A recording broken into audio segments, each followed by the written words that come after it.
والمحصنات من النساء إلا ما ملكت أيمانكم كتاب الله عليكم، وأحل لكم ما وراء ذلكم أن تبتغوا بأموالكم محصنين غير مسافحين، فما استمتعتم به منهن فآتوهن أجورهن فريضة، ولا جناح عليكم فيما تراضيتم به من بعد الفريضة، إن الله كان عليما حكيما. ومن لم يستطع منكم طولا أن ينكح المحصنات المؤمنات فمما ملكت أيمانكم من فتياتكم المؤمنات، والله أعلم بإيمانكم، بعضكم من بعض، فانكحوهن بإذن أهلهن وآتوهن أجورهن بالمعروف محصنات غير مسافحات ولا متخذات أخدان،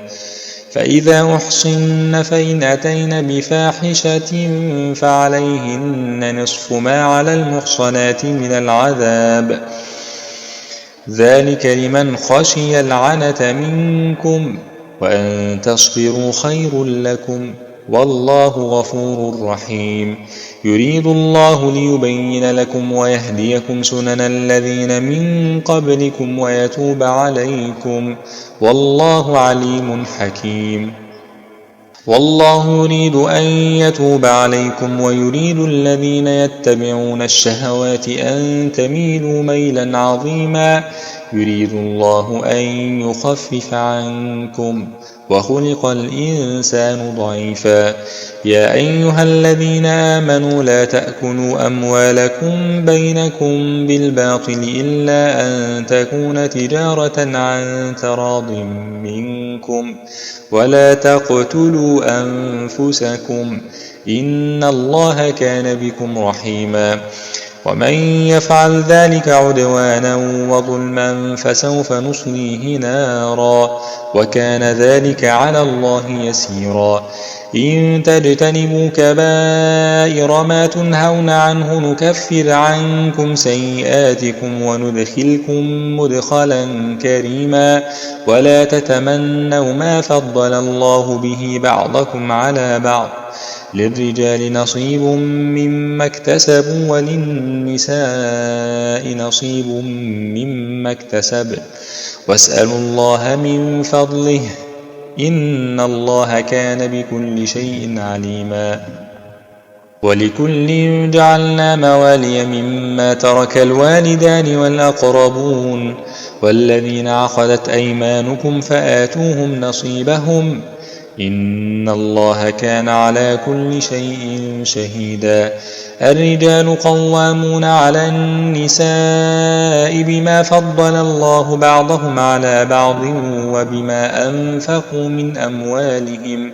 فالصالحات قانتات حافظات للغيب بما حفظ الله.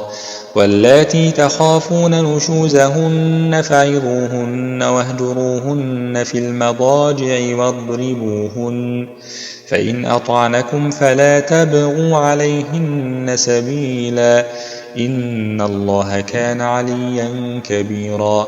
وإن خفتم شقاق بينهما فابعثوا حكما من أهله وحكما من أهلها إن يريدا إصلاحا يوفق الله بينهما، إن الله كان عليما خبيرا. واعبدوا الله ولا تشركوا به شيئا، وبالوالدين إحسانا، وبذي القربى واليتامى والمساكين والجار ذي القربى والجار الجنب والصاحب بالجنب وابن السبيل وما ملكت أيمانكم، إن الله لا يحب من كان مختالا فخورا. الذين يبخلون ويأمرون الناس بالبخل ويكتمون ما آتاهم الله من فضله، وأعتدنا للكافرين عذابا مهينا. والذين ينفقون أموالهم رئاء الناس ولا يؤمنون بالله ولا باليوم الآخر، ومن يكن الشيطان له قرينا فساء قرينا. وماذا عليهم لو آمنوا بالله واليوم الآخر وأنفقوا مما رزقهم الله وكان الله بهم عليما. إن الله لا يظلم مثقال ذرة وإن تك حسنة يضاعفها ويؤت من لدنه أجرا عظيما. فكيف إذا جئنا من كل أمة بشهيد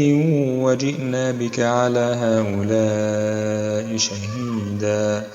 يومئذ يود الذين كفروا وعصوا الرسول لو تسوى بهم الأرض ولا يكتمون الله حديثا. يا أيها الذين آمنوا لا تقربوا الصلاة وأنتم سكارى حتى تعلموا ما تقولون ولا جنبا إلا عابري سبيل حتى تغتسلوا وإن كنتم مرضى أو على سفر أو جاء أحد منكم من الغائط أو لامستم النساء فلم تجدوا ماء فتيمموا صعيدا طيبا فامسحوا بوجوهكم وأيديكم إن الله كان عفوا غفورا. ألم تر إلى الذين أوتوا نصيبا من الكتاب يشترون الضلالة ويريدون أن تضلوا السبيل والله أعلم بأعدائكم وكفى بالله وليا وكفى بالله نصيرا. من الذين هادوا يحرفون الكلم عن مواضعه ويقولون سمعنا وعصينا واسمع غير مسمع وراعنا ليا بألسنتهم وطعنا في الدين ولو أنهم قالوا سمعنا وأطعنا واسمع وانظرنا لكان خيرا لهم وأقوم ولكن لعنهم الله بكفرهم فلا يؤمنون إلا قليلا. يا أيها الذين أوتوا الكتاب آمنوا بما نزلنا مصدقا لما معكم من قبل أن نطمس وجوها فنردها على أدبارها أو نلعنهم كما لعنا أصحاب السبت وكان أمر الله مفعولا. إن الله لا يغفر أن يشرك به ويغفر ما دون ذلك لمن يشاء ومن يشرك بالله فقد افترى إثما عظيما. ألم تر إلى الذين يزكون أنفسهم بل الله يزكي من يشاء ولا يظلمون فتيلا. انظر كيف يفترون على الله الكذب وكفى به إثما مبينا. ألم تر إلى الذين أوتوا نصيبا من الكتاب يؤمنون بالجبت والطاغوت ويقولون للذين كفروا هؤلاء أهدى من الذين آمنوا سبيلا. أولئك الذين لعنهم الله ومن يلعن الله فلن تجد له نصيرا. أم لهم نصيب من الملك فإذا لا يؤتون الناس نقيرا أم يحسدون الناس على ما آتاهم الله من فضله فقد آتينا آل إبراهيم الكتاب والحكمة وآتيناهم ملكا عظيما فمنهم من آمن به ومنهم من صد عنه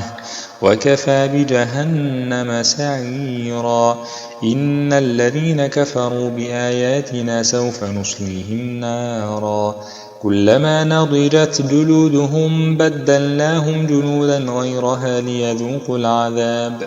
إن الله كان عزيزا حكيما. والذين آمنوا وعملوا الصالحات سندخلهم جنات تجري من تحتها الأنهار خالدين فيها أبدا لهم فيها أزواج مطهرة وندخلهم ظلا ظليلا. إن الله يأمركم أن تؤدوا الأمانات إلى أهلها وإذا حكمتم بين الناس أن تحكموا بالعدل إن الله نعم ما يعظكم به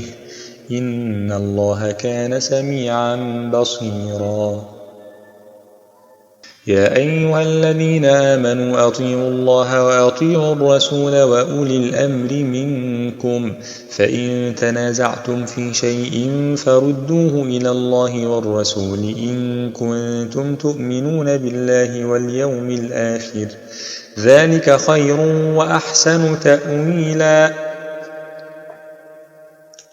ألم تر إلى الذين يزعمون أنهم آمنوا بما أنزل إليك وما أنزل من قبلك يريدون أن يتحاكموا إلى الطاغوت وقد أمروا أن يكفروا به ويريد الشيطان أن يضلهم ضلالا بعيدا وإذا قيل لهم تعالوا إلى ما أنزل الله وإلى الرسول رأيت المنافقين يصدون عنك صدودا فكيف إذا أصابتهم مصيبة بما قدمت أيديهم ثم جاءوك يحلفون بالله إن أردنا إلا إحسانا وتوفيقا أولئك الذين يعلم الله ما في قلوبهم فأعرض عنهم وعظهم وقل لهم في أنفسهم قولا بليغا وما أرسلنا من رسول إلا ليطاع بإذن الله ولو أنهم إذ ظلموا أنفسهم جاءوك فاستغفروا الله واستغفر لهم الرسول لوجدوا الله توابا رحيما فلا وربك لا يؤمنون حتى يحكموك فيما شجر بينهم ثم لا يجدوا في أنفسهم حرجا مما قضيت ويسلموا تسليما ولو أنا كتبنا عليهم أن اقتلوا أنفسكم أو اخرجوا من دياركم ما فعلوه إلا قليل منهم ولو أنهم فعلوا ما يوعظون به لكان خيرا لهم وأشد تثبيتا وإذا لآتيناهم من لدنا أجرا عظيما ولهديناهم صراطا مستقيما ومن يطع الله والرسول فأولئك مع الذين أنعم الله عليهم من النبيين والصديقين والشهداء والصالحين وحسن أولئك رفيقا ذلك الفضل من الله وكفى بالله عليما يا أيها الذين آمنوا خذوا حذركم فانفروا ثبات أو انفروا جميعا وإن منكم لمن ليبطئن فإن أصابتكم مصيبة قال قد أنعم الله علي إذ لم أكن معهم شهيدا ولئن أصابكم فضل من الله ليقولن كأن لم تكن بينكم وبينه مودة يا ليتني كنت معهم فأفوز فوزا عظيما فليقاتل في سبيل الله الذين يشرون الحياة الدنيا بالآخرة ومن يقاتل في سبيل الله فيقتل أو يغلب فسوف نؤتيه أجرا عظيما وما لكم لا تقاتلون في سبيل الله والمستضعفين من الرجال والنساء والولدان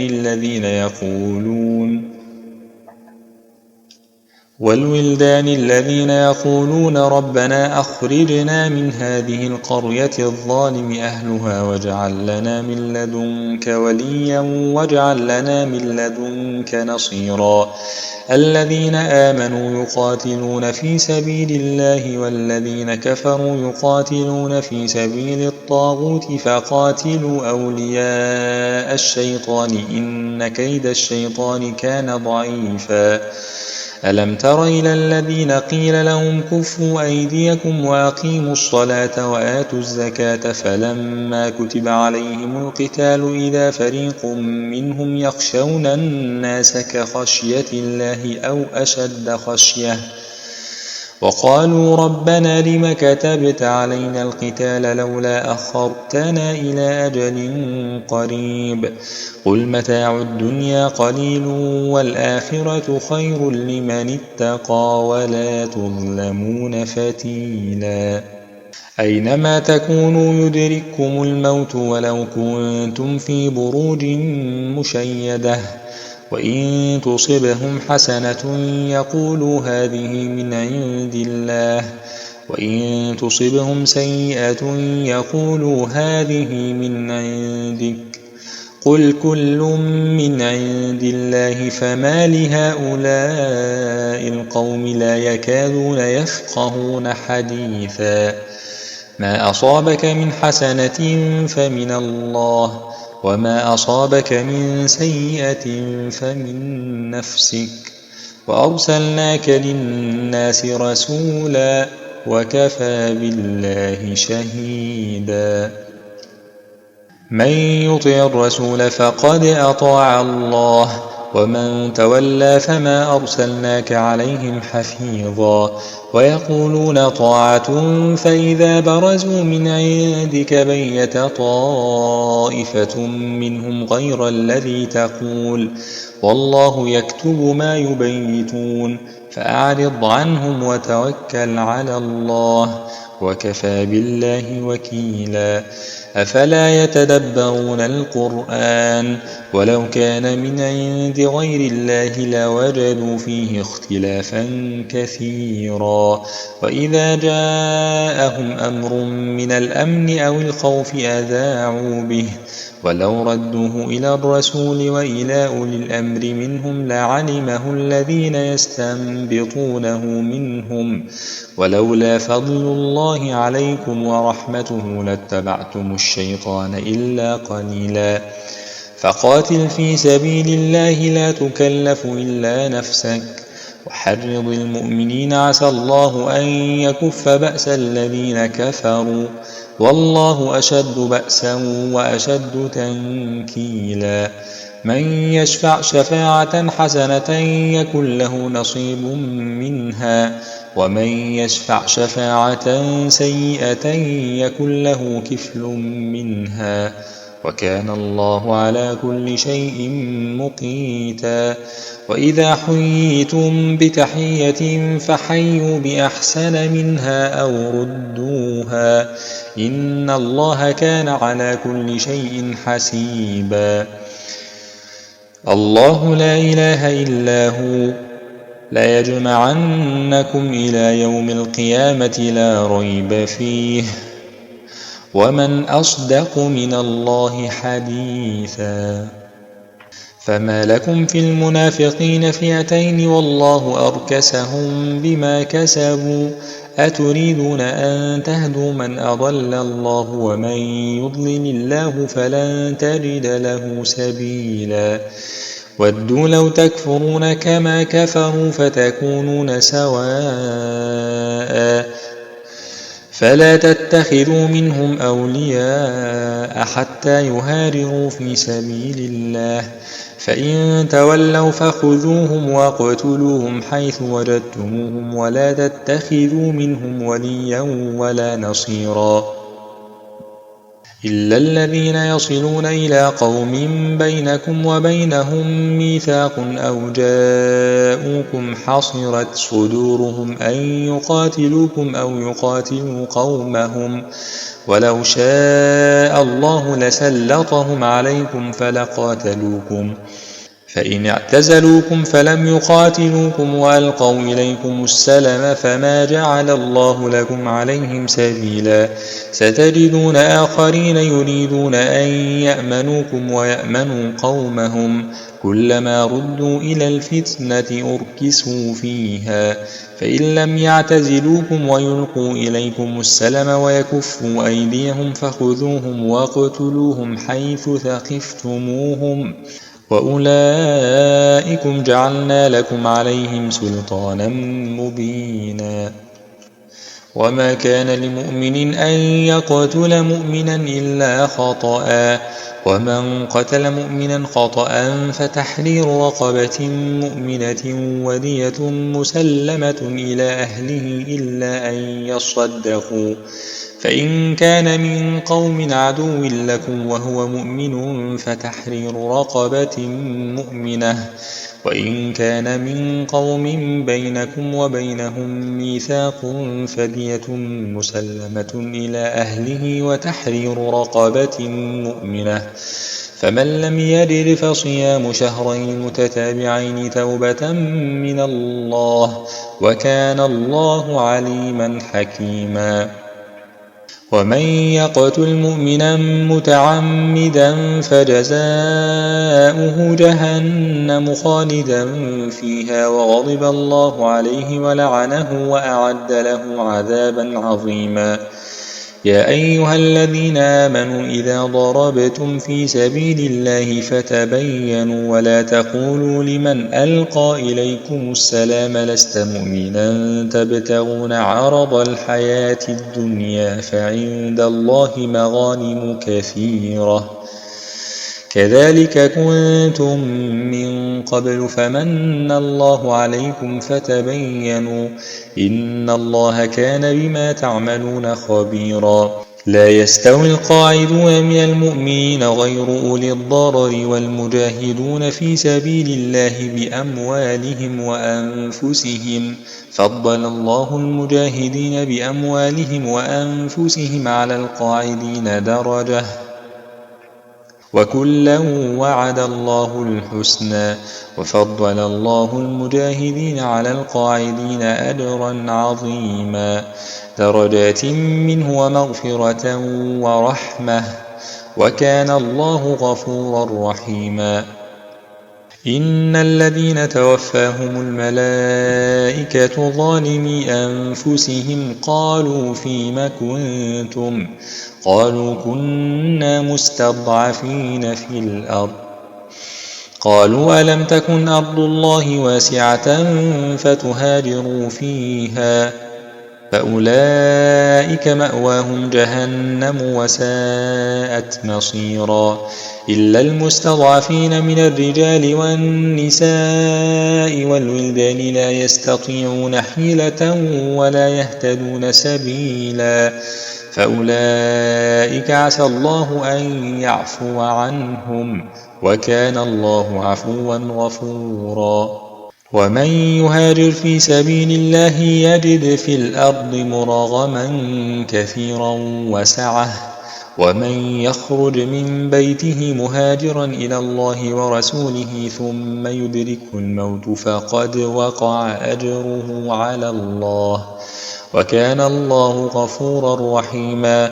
وإذا ضربتم في الأرض فليس عليكم جناح أن تقصروا من الصلاة إن خفتم أن يفتنكم الذين كفروا إن الكافرين كانوا لكم عدوا مبينا وإذا كنت فيهم فأقمت لهم الصلاة فلتقم طائفة منهم معك وليأخذوا أسلحتهم فإذا سجدوا فليكونوا من ورائكم ولتأت طائفة أخرى لم يصلوا فليصلوا معك وليأخذوا حذرهم وأسلحتهم ود الذين كفروا لو تغفلون عن أسلحتكم وأمتعتكم فيميلون عليكم ميلة واحدة ولا جناح عليكم إن كان بكم أذى من مطر أو كنتم مرضى أن تضعوا أسلحتكم وخذوا حذركم إن الله أعد للكافرين عذابا مهينا فإذا قضيتم الصلاة فاذكروا الله قياما وقعودا وعلى جنوبكم فإذا اطمأننتم فأقيموا الصلاة إن الصلاة كانت على المؤمنين كتابا موقوتا ولا تهنوا في ابتغاء القوم إن تكونوا تألمون فإنهم يألمون كما تألمون وترجون من الله ما لا يرجون وكان الله عليما حكيما إنا أنزلنا إليك الكتاب بالحق لتحكم بين الناس بما أراك الله ولا تكن للخائنين خصيما واستغفر الله إن الله كان غفورا رحيما ولا تجادل عن الذين يختانون أنفسهم إن الله لا يحب من كان خوانا أثيما يستخفون من الناس ولا يستخفون من الله وهو معهم إذ يبيتون ما لا يرضى من القول وكان الله بما يعملون محيطا ها أنتم هؤلاء جادلتم عنهم في الحياة الدنيا فمن يجادل الله عنهم يوم القيامة أم من يكون عليهم وكيلا ومن يعمل سوءا أو يظلم نفسه ثم يستغفر الله يجد الله غفورا رحيما ومن يكسب إثما فإنما يكسبه على نفسه وكان الله عليما حكيما ومن يكسب خطيئة أو إثما ثم يرم به بريئا فقد احتمل بهتانا وإثما مبينا ولولا فضل الله عليك ورحمته لهمت طائفة منهم أن يضلوك وما يضلون إلا أنفسهم وما يضرونك من شيء وأنزل الله عليك الكتاب والحكمة وعلمك ما لم تكن تعلم وكان فضل الله عليك عظيما لا خير في كثير من نجواهم إلا من أمر بصدقة أو معروف أو إصلاح بين الناس ومن يفعل ذلك ابتغاء مرضات الله فسوف نؤتيه أجرا عظيما ومن يشاقق الرسول من بعد ما تبين له الهدى ويتبع غير سبيل المؤمنين نوله ما تولى ونصله جهنم وساءت مصيرا إن الله لا يغفر أن يشرك به ويغفر ما دون ذلك لمن يشاء ومن يشرك بالله فقد ضل ضلالا بعيدا إن يدعون من دونه إلا إناثا وإن يدعون إلا شيطانا مريدا لعنه الله وقال لأتخذن من عبادك نصيبا مفروضا ولأضلنهم ولأمنينهم ولآمرنهم فليبتكن آذان الأنعام ولآمرنهم فليغيرن خلق الله ومن يتخذ الشيطان وليا من دون الله فقد خسر خسرانا مبينا يعدهم ويمنيهم وما يعدهم الشيطان إلا غرورا أولئك مأواهم جهنم ولا يجدون عنها محيصا والذين آمنوا وعملوا الصالحات سندخلهم جنات تجري من تحتها الأنهار خالدين فيها أبدا وعد الله حقا ومن أصدق من الله قيلا ليس بأمانيكم ولا أماني أهل الكتاب من يعمل سوءا يجز به ولا يجد له من دون الله وليا ولا نصيرا ومن يعمل من الصالحات من ذكر أو أنثى وهو مؤمن فأولئك يدخلون الجنة ولا يظلمون نقيرا ومن أحسن دينا ممن أسلم وجهه لله وهو محسن واتبع ملة إبراهيم حنيفا واتخذ الله إبراهيم خليلا ولله ما في السماوات وما في الأرض وكان الله بكل شيء محيطا ويستفتونك في النساء قل الله يفتيكم فيهن وما يتلى عليكم في الكتاب في يتامى النساء اللاتي لا تؤتونهن ما كتب لهن وترغبون أن تنكحوهن والمستضعفين من الولدان وأن تقوموا لليتامى بالقسط وما تفعلوا من خير فإن الله كان به عليما. وإن امرأة خافت من بعلها نشوزا أو إعراضا فلا جناح عليهما أن يصلحا بينهما صلحا والصلح خير وأحضرت الأنفس الشح وإن تحسنوا وتتقوا فإن الله كان بما تعملون خبيرا. ولن تستطيعوا أن تعدلوا بين النساء ولو حرصتم فلا تميلوا كل الميل فتذروها كالمعلقة وإن تصلحوا وتتقوا فإن الله كان غفورا رحيما. وإن يتفرقا يغني الله كلا من سعته وكان الله واسعا حكيما. ولله ما في السماوات وما في الأرض ولقد وصينا الذين أوتوا الكتاب من قبلكم وإياكم أن اتقوا الله وإن تكفروا فإن لله ما في السماوات وما في الأرض وكان الله غنيا حميدا. ولله ما في السماوات وما في الأرض وكفى بالله وكيلا. إن يشأ يذهبكم أيها الناس ويأتي بآخرين وكان الله على ذلك قديرا. من كان يريد ثواب الدنيا فعند الله ثواب الدنيا والآخرة وكان الله سميعا بصيرا. يا أيها الذين آمنوا كونوا قوامين بالقسط شهداء لله ولو على أنفسكم أو الوالدين والأقربين إن يكن غنيا أو فقيرا فالله أولى بهما فلا تتبعوا الهوى أن تعدلوا وإن تلووا أو تعرضوا فإن الله كان بما تعملون خبيرا.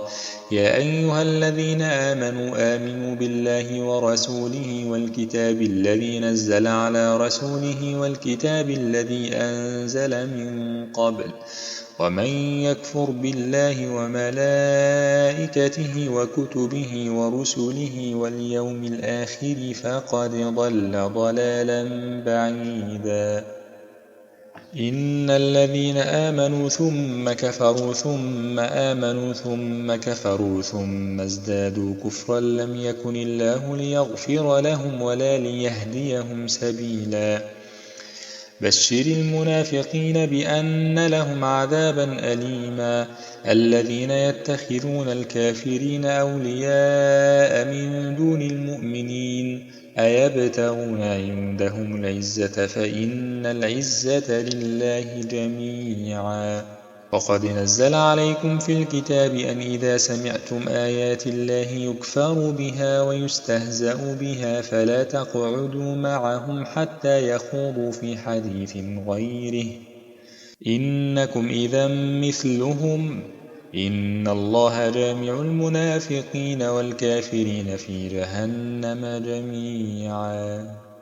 الذين يتربصون بكم فإن كان لكم فتح من الله قالوا ألم نكن معكم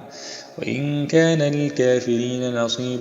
قالوا ألم نستحوذ عليكم ونمنعكم من المؤمنين فالله يحكم بينكم يوم القيامة ولن يجعل الله للكافرين على المؤمنين سبيلا. إن المنافقين يخادعون الله وهو خادعهم وإذا قاموا إلى الصلاة قاموا كسى لا يراءون الناس ولا يذكرون الله إلا قليلا مذبذبين بين ذلك لا إله هؤلاء ولا إله هؤلاء ومن يضلل الله فلن تجد له سبيلا يا أيها الذين آمنوا لا تتخذوا الكافرين أولياء من دون المؤمنين أتريدون أن تجعلوا لله عليكم سلطانا مبينا إن المنافقين في الدرك الأسفل من النار ولن تجد لهم نصيرا إلا الذين تابوا وأصلحوا واعتصموا بالله وأخلصوا دينهم لله فأولئك مع المؤمنين وسوف يؤتي الله المؤمنين أجرا عظيما